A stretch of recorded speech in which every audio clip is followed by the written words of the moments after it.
ঠাকুরগাঁওয়ের ৩০০ বছরের পুরনো ঐতিহাসিক বিবি সখিনার মাজার রাতের আধারে তছনছ করে দিয়েছে একদল দুর্বৃত্ত।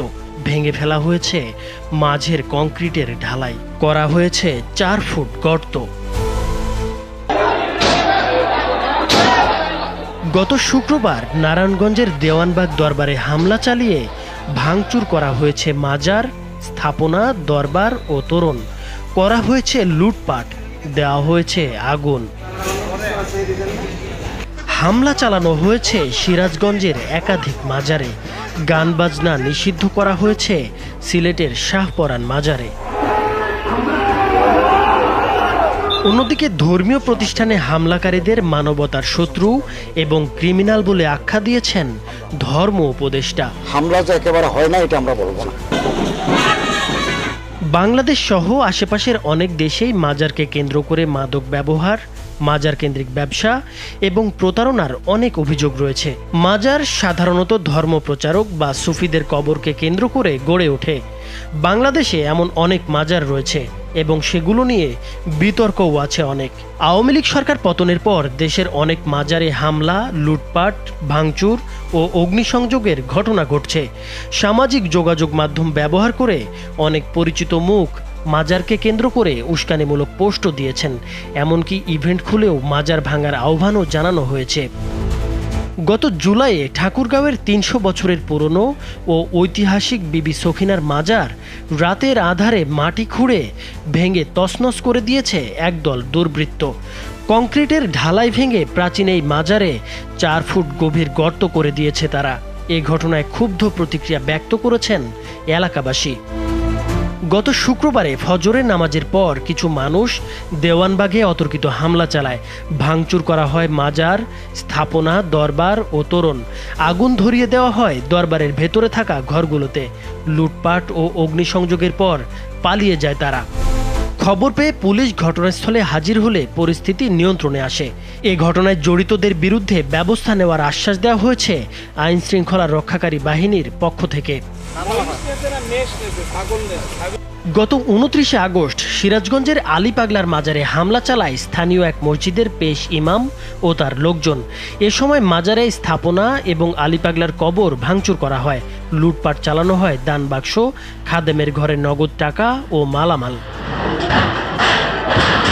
এরপর গত ৩রা সেপ্টেম্বর সিরাজগঞ্জেরই ইসমাইল পাগলার মাজারে হামলা ও ভাঙচুর চালিয়েছে কয়েক হাজার মুসল্লি ও মাদ্রাসা ছাত্র। মাজার ভাঙচুরের এই ভিডিও ফেসবুকে ছড়িয়ে পড়লে দেখা যায় বয়সে তরুণ, পাঞ্জাবি টুপি পরিহিত একদল মানুষ লাঠি সোটা, হাতুড়ি, শাবল হাতে মাজারের দেয়াল থেকে শুরু করে ছাউনি সবকিছু ভেঙে ফেলছে। এদিনও নগদ টাকা ও মালামাল লুট করা হয়। যদিও এই ঘটনায় নেতৃত্ব দেওয়া স্থানীয় মসজিদের ইমামকে চাকরিচ্যুত করেছে গ্রামবাসী। এদিকে দেশের বিভিন্ন স্থানে মাজার ও দরবার শরীফে হামলার প্রতিবাদ জানিয়েছে বাংলাদেশ তরিকতে ইসলাম। একই সঙ্গে মাজারে হামলাকারীদের শাস্তিসহ ৫ দফা দাবি জানিয়েছে সংগঠনটি। তারা এভাবে করে বলেছে, কোরআন হাদিসের বাইরে যত মাজার আছে ভেঙে দিতে হবে। মাজার ভাঙা বা এ ধরনের ক্যাম্পেইন চালানো যৌক্তিক কিনা বিবিসি বাংলার করা এক প্রশ্নের উত্তরে ইসলামিক ফাউন্ডেশনের হালাল সনদ বিভাগের উপপরিচালক জানিয়েছে এটি অন্যায়। ইসলামী শরীয়তে কবরের পর সেটিকে পাকা করে গম্বুজ করা বৈধ না বা অনুমতি নেই। তবে ইসলামে বৈধ না বলে কেউ ওইসব স্থাপনার উপর হামলা করতে পারে না। এ ধরনের আক্রমণ চালানোও বৈধ না এবং আইন নিজের হাতে তুলে নিয়ে মাজারে আক্রমণ করার অনুমতি ইসলাম দেয় না বলে জানিয়েছেন তিনি। এদিকে শিল্প উপদেষ্টা আদিলুর রহমান খান গণমাধ্যমে বলেছেন, এই ব্যাপারটি খুব সিরিয়াসলি দেখছে সরকার। এ ধরনের ঘটনা যেন না ঘটে সে ব্যাপারে উদ্যোগ নেওয়া হচ্ছে। এমন ঘটনা কোনোভাবেই গ্রহণযোগ্য না। দ্রুতই আইন শৃঙ্খলা বাহিনীকে নিয়োজিত করে যেন কাজ করা যায় সেই চেষ্টা করা হচ্ছে বলে জানিয়েছেন তিনি। আমরা এটা একেবারেই গ্রহণযোগ্য না, এটা বারে বারে বলেছি।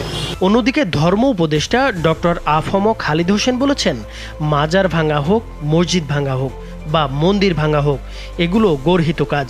যেগুলো যেভাবে আছে সেগুলো সেভাবেই থাকা দরকার। তিনি আরও বলেন, ধর্মীয় প্রতিষ্ঠানে বিশেষ করে উপাসনালয়ে যারা হামলা চালায় তারা মানবতার শত্রু, তারা ক্রিমিনাল। মাজার ভাঙা হোক, মসজিদ ভাঙা হোক, মন্দির ভাঙা হোক, এগুলো গর্হিত কাজ। এগুলো যেগুলো যেভাবে আছে সেভাবে থাকা দরকার। নাইমুর হোসেন, মাছরাঙা টেলিভিশন।